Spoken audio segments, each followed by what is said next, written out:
Ma mère a considéré Naguib, et il a levé les bras au ciel. Puis elle a considéré le meuble longuement, a tourné tout autour, les mains dans le dos, a tapoté le cadran, tourné les boutons. Et comme le meuble ne réagissait pas, elle s'est arrêtée et m'a dit: Qu'est-ce que c'est cette chose? Blopinkteux, ai-je répondu. Quoi? Blopinkteux. Elle s'est mise tout de suite en colère, comme si le feu couvait depuis longtemps en elle. Quelqu'un dans cette maison veut-il m'expliquer de quoi il s'agit à la fin? Ce qu'il a dit n'est pas tout à fait exact, avait remarqué mon frère.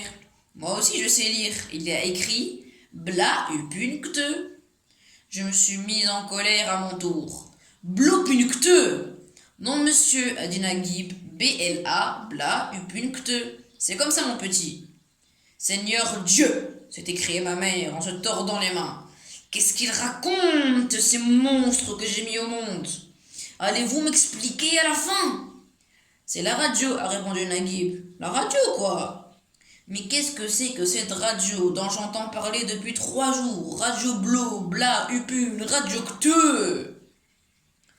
Les yeux dans les yeux, Naguib et moi nous sommes regardés entre frères et nous avons répondu d'une seule et même voix. C'est une boîte qui parle. Qui parle? Une boîte qui parle, là? Ah ça! Vous me prenez pour une femme du Moyen-Âge ou pour un haricot? Vous osez vous moquer de votre mère. Attendez un peu que je défasse ma ceinture. Elle est en soie, dit Naguib. Elle ne ferait pas de mal à un ver de terre.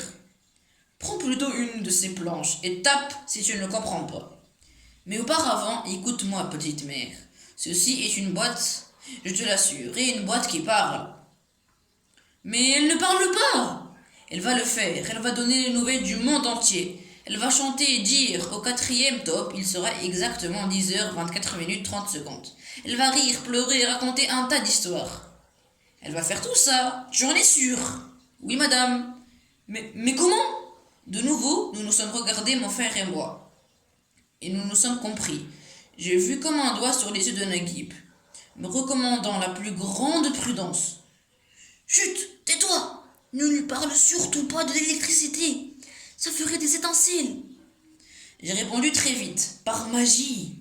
Ah bon, a dit ma mère soulagée et joyeuse, tout à coup, comme les fakirs et les charmeurs de serpents. C'est ça parfaitement.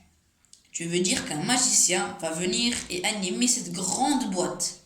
Naguib l'a prise dans ses bras, lui a embrassé les mains et le front, les cheveux.